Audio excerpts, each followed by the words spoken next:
Time now to ask the expert, and here to answer your questions live on the air is Brett the vet from Arizona Animal Hospital, along with Diesel. So adorable. Okay, you behave now. We're going to go through these questions. Our first one coming from Mary in Santan Valley. We have a 9-week female basset hound, have plenty of chew toys and play often, but she likes to bite and chew on our feet and toes.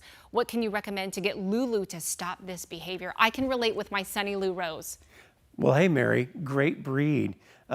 Basset hounds staying busy at 9 weeks of age. I think this is the time to start training. And I look at that chewing kind of the way you think about our own children. There's a reset, there's a time for recess, and there's a time for work.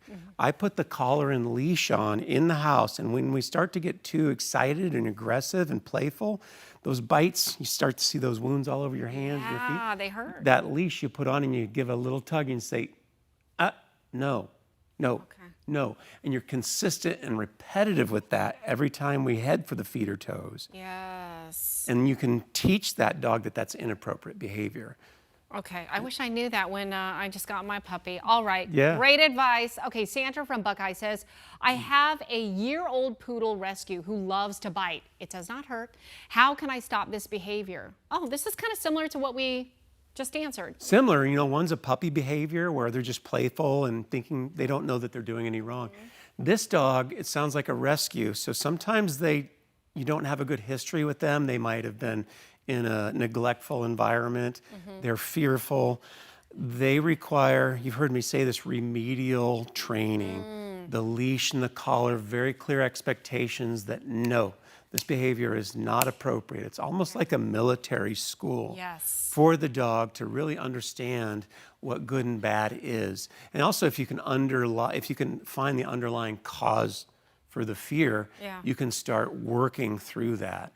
You have to be very careful, depending on the type of biting. Is this an aggressive bite, and is it unexpected? And especially be careful when there are children around, because a dog like this can become a liability. Sure. So it's important to maybe get some help too with somebody that can identify and target the problem and work through it for her. Looking a little mischievous there. She's well groomed. Yes, I know. Our next viewer says, Louie gets aggressive when he steals people's food and we try to get it back. What can we do besides not drop stuff? We have messy boys. I can relate to that. Lots of training problems. It is definitely behavior month. He's a great little dog. I think with the family dynamic, Louie is very possessive of that food. We may need to put him in another room when the boys are eating. Maybe clean up a little bit. And then give him a treat afterwards. Okay, to reward that good behavior. Yeah, a diversion technique. I think also, I like the leash in the house again to correct bad behavior when he does that. So if it's kind of hard to manage all that at once. So sometimes just taking him out of the environment so you can ensure a successful, repetitive desensitization. And then clean up before Louie gets free reign of the floor at the house. Boys, pick it up. All right, Laura from Scottsdale says, I live on a walking trail and this guy, Willie, barks incessantly when people walk by. What can I do? I feel like rinse, wash, repeat here.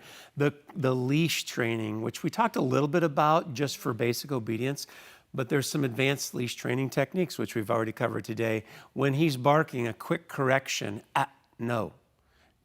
A lot of people make the mistake on the trail and they'll coddle the dog and say, no, it's okay, Louie. It's okay, don't worry. That kind of gets them a little bit nervous. So what you need to do is say, Louie, stop that behavior. It's okay. And let Louie know that that's okay. And it'll build his confidence. So if you continue with that process and desensitize him, he should be okay. Ooh, good one. Okay, IC from Mesa says, this is Max. How can I help him become a service animal? He is 6 months. Aww. Yes, Max. So that can be the American with Disabilities Act. They have language in there that describes what a service animal is. And there's a lot of emotional support animals versus a true service dog animal. So you have to probably go there and read the requirements and make sure that you're following certain guidelines. Healer dogs can be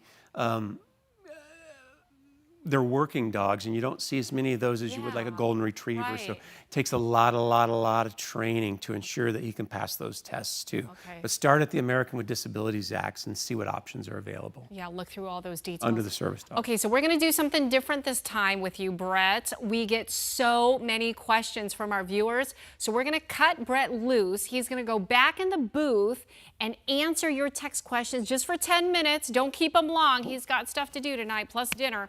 So we're going to let you go along with Diesel. We so appreciate your time. Thanks, Tram. We'll Thank see you again. you.